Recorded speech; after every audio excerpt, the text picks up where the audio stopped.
Hey guys, I'm Wade from the Bastard Smith Brothers. Today we're out wide in one of our favourite spots and we're chasing big reef fish. One of our favourite techniques is running big fresh baits down at the bottom. One of my ultimate go-to baits for big reds, coral trout. Little 45 centimetre trout we caught yesterday. I'm going to knock a side off him and rig it up on a set of gangs all the way down on the bottom. Fingers crossed we get a big red. There we are, side of coral trout. It's a great size bait, but your bait's not too thick.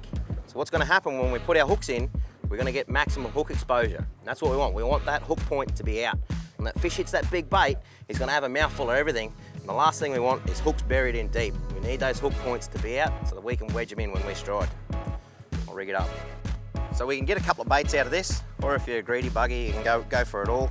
Size it up to your set of hooks. Now you want a little bit of tail left over, so I'll just rip this one straight down the middle.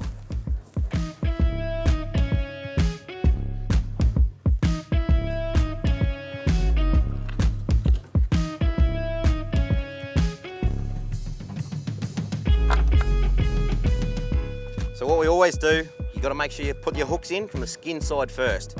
Not from the flesh, from the skin, because we want the hook point to come out on the flesh.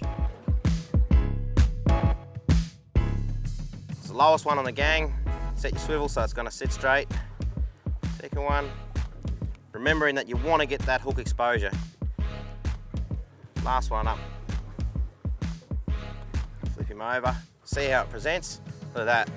We've got 3 chances there and a lovely big bait that's going to attract almost anything in the reef. Lovely bit of feather, a bit more attractant. But that bait's going to do the job.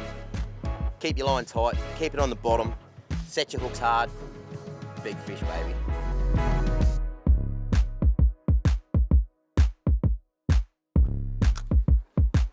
So the important bit while you're drift fishing is you've got to keep your bait on the bottom. If you've got a lot of wind or a lot of tide movement, your bait will come up off the bottom. So chasing these reds, you want to keep that bait hard on the bottom. So you're constantly working your bait up and down, you'll feel that sinker bump on the bottom. When you stop feeling it, you've got to give him a yard of line. It's back on the bottom, set her up, there's the bottom.